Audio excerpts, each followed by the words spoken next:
Spremate se za svoj sledeći let i nosite ručni prtljag na putovanje.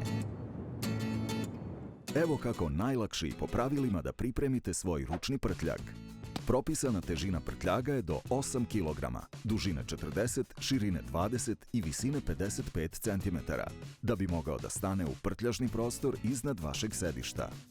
Pored ručne torbe, na letovima Air Srbije je dozvoljeno da ponesete još jedan dodatni komad ručnog prtljaga težine do 4 kg. Ukoliko poštujete sva navedena pravila, prevoz ručnog prtljaga je potpuno besplatan. Ukoliko se ispostavi da je vaša količina prtljaga veća od dozvoljene, možete platiti naknadu za dodatni prtljag i to na dva načina.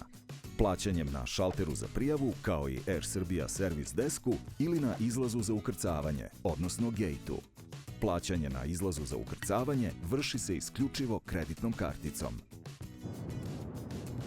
Želimo vam ugodan i prijatan let. Vaša Air Srbija.